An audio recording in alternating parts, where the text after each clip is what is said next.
When it comes to Facebook ad copy, 2 to 3 sentences are responsible for about 80% of your copy's performance. On Instagram, it's even less. 1 to 2 sentences make up the bulk of the performance of your ad copy. Why? Because on Facebook, when somebody sees your ad, all they can see is the headline and the first few lines of your copy, and that's it. If they want to read the rest of your copy, they have to click a see more button. And on Instagram, it's even worse. They can only see the first sentence, if that, before they have to click that more button. So if that first part of your copy isn't really good, then the rest doesn't matter at all, because no one's going to see it anyway. All right, so let's talk about how to optimize that headline and the first few lines of your ad copy, also known as the hook, to quickly and easily improve the performance of your ad copy without you having to become a master copywriter. Think of this as the 80-20 of copywriting. It's the 20% that you can do that's going to get you 80% of the result. Now let's start with the first and most important thing, which is tapping the like button below this video. Now obviously, I'm just kidding, but if you do enjoy this video, please tap that like button. It makes a huge difference to the channel, helps get this video out in front of more people, and it also tells me what type of content I should be creating for you. Okay, so seriously, let's talk about your headline now, because this is a really important piece of your ad. And so many advertisers use really generic, boring headlines like this, which is a total waste. So I'm going to give you a couple of my favorite ways to craft a really effective headline for your ad. Okay, so the first one we'll talk about is the curiosity invoking headline. So it's pretty self-explanatory. The goal of this headline is to create curiosity within the reader. But the key isn't just to create curiosity, it's to also be very specific. Take a look at this example. You'll notice it speaks directly to the target audience, freelancers, but it also generates a ton of curiosity, which makes the reader want to keep reading the rest of the ad so they can learn more about what this is all about. Now let's apply this to some previous examples. So if we see this one, it just says Ad World Conference. Pretty generic, right? But if we apply this formula, we get something like this. Find out how Rand gets detailed behavioral data about audiences without large-scale surveys. So that's something that's only going to appeal to a very specific audience because we're talking about behavioral data, but it's also something that generates curiosity. Rand is a well-known figure in the industry, and people are going to want to know how he's doing this because it's something that everybody wants to do and no one's really cracked. Here's another example we could use here. Rand Fishkin shares his secrets to uncovering detailed audience behavioral data without surveys. Now, sometimes the curiosity approach doesn't work for every product or service or offer. So here's another one you can use, and that is the big promise headline. Now, again, it's pretty self-explanatory. I'm not super creative with these names, but all you do here is you're offering something big that the reader really, really wants. Now, there's one caveat that I have to mention here, and that is this has to be something you can actually deliver. So you'd be surprised how often I see things that get written in Facebook ads pretty obviously can't be delivered on. There's a big promise, but it's an empty promise. So make sure you're not doing that when you create these ads. So again, the keys are just that it's really specific. Okay, you don't want something that's kind of wishy-washy and vague. It's got to be very specific in terms of what the promise is, and it has to be something they really want. So take a look at this example, 300 to 500 appointments booked on autopilot. This fits all of those criteria that I mentioned before. It's very specific, and it's something that anybody who's trying to book sales appointments and calls is going to be really interested in. One, because that's a lot of appointments, and two, the autopilot part is really appealing as well. If you can create a machine that generates booked appointments for you and you're a salesperson or you're an organization that generates revenue through sales calls, then this is super appealing. Now here's another example. Now what I like about this is one, it speaks very directly to the target audience. It actually calls them out, physical therapists, in the headline, and it actually has a huge promise there as well. So it fits all of the criteria of this particular headline framework. Now let's apply this same framework to the Peloton ad that we saw earlier, which just said try Peloton. We could take that same headline, rework it using this formula, and get something like this. We'll give you a Peloton bike free for 30 days, no strings attached. You can see how that headline offers so much more than just try Peloton. Another way we could do this is click to get your free Peloton bike, 30-day trial, no strings attached. So it's not overly complicated, but you can see how applying these simple frameworks dramatically improves an ad headline in just a few seconds. Now let's have one more look at an example. We'll apply this headline formula to the AdWorld example that we saw earlier. We go from this to learn how the world's best advertisers get 800% ROAS with Facebook ads. So again, it's a big promise. They're going to teach you how these big advertisers are getting huge return on their ad spend using Facebook ads. Okay, so once you you take these formulas, you apply them, you've got a great headline, but you're not done yet. If that headline does its job, then the user's going to read it, they're going to be interested, and they're going to go up and they're going to start reading the rest of your copy. And that starts with those 1 to 2 sentences that are 80 cents of your dollar when it comes to optimizing your ad copy. The first thing is this should be a continuation of your headline. They should all work together and flow together, and that includes the creative as well. So your headline, your copy, and your creative should all be working together to create a great ad.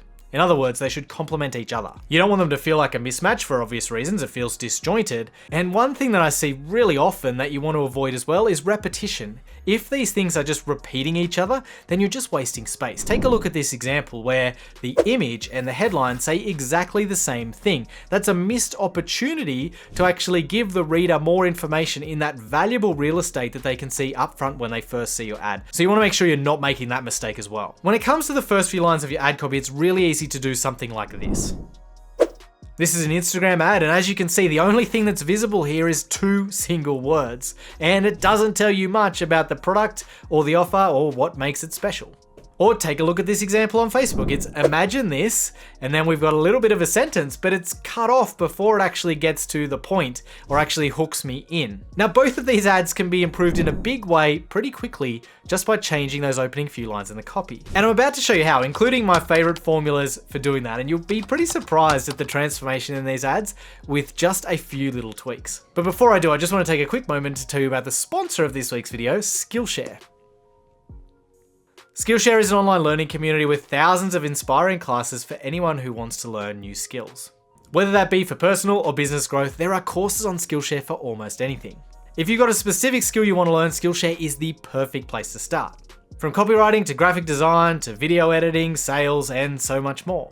You'll find a class on Skillshare that's going to match your goals and your interests. One of my businesses has a large blog, and we're looking to get more traffic from Google. So one skill that I need to improve is SEO. So I went to Skillshare, did a quick look, and I found a great course from Rand Fishkin called Introduction to SEO Tactics and Strategies for Entrepreneurs. Rand is one of the most well-known SEO experts in the world. And that's one thing that I really like about Skillshare. You get to learn from the very best in their field, and the quality is extremely high. Now, the great news that I've got for you today is the first 1,000 people that use the link in my description box, or they use my code Andrew Hubbard, are going to get a 1-month free trial of Skillshare. You'll get access to everything inside the platform, take as many classes as you like. To redeem that free month, make sure you use my link in the description, or you use my unique code Andrew Hubbard when you sign up, and you'll get 30 days totally free. Okay, now back to our copy. There are 2 things you really need to do in the opening few lines of your copy. The first thing is to hook the reader. You need something really juicy that's going to keep them there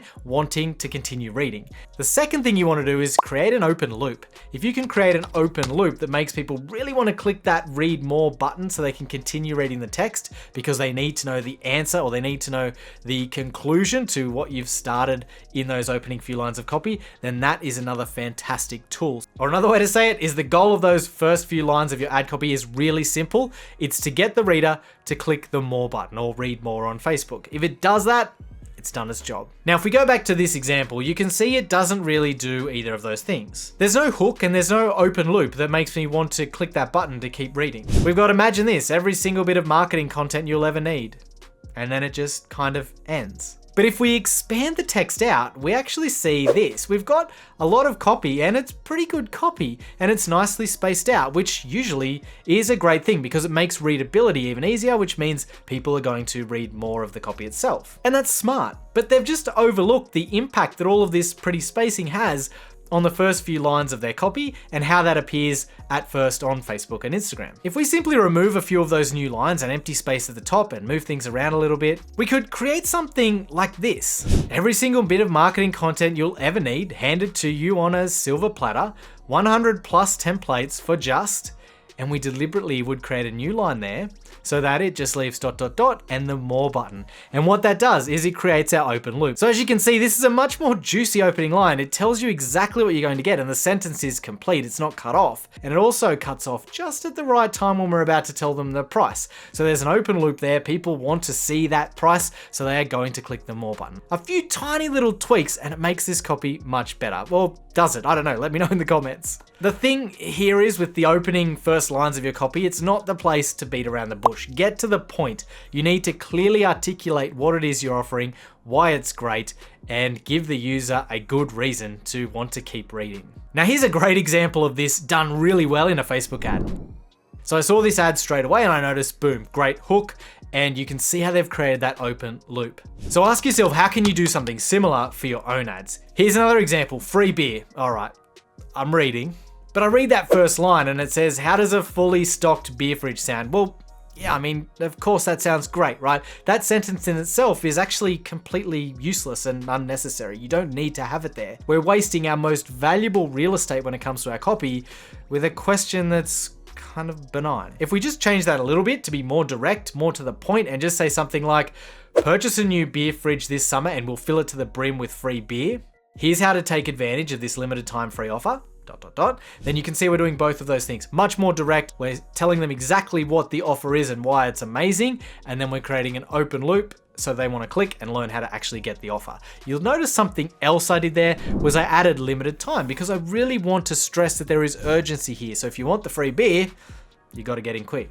Let's take a look at another example from a local government ad that I spotted. Not as exciting as the beer, but it's still a good example that we can go through. So you can see that first sentence, keeping your kids busy during the holidays can be tough. It's like, yeah, it can. What's the point of telling me that? If I'm a parent, I know that, right? Again, it's wasted real estate. And then it says, Kids Week is here to help with child, and then it cuts off in a really weird spot. What if we change it to something like, we've got the best way to keep your kids busy these school holidays? It's outdoor, educational, and it's free. All you need to do is, and then ... So we're creating that open loop. So you can see the change in that headline there. We're speaking directly to parents in ways that appeal to them. So it's a really powerful hook. We're saying, here's how to keep your kids busy. And I've also managed to squeeze 3 things in there that are important to parents: outdoor, educational, and free. And then I've created an open loop, so they're going to want to click it and find out exactly what I'm talking about. A few small tweaks, but a massive impact on how that ad looks in the feed. Okay, so here's another cool formula that I like to use here. And what I like to do is point out an opportunity that they're missing out on or a loss that they're experiencing that they maybe don't even know about. Now, if we take a look at this ad, it says, as a busy entrepreneur, you spend hours crafting emails for your business. It's another one of those sentences that, like, yeah, I do.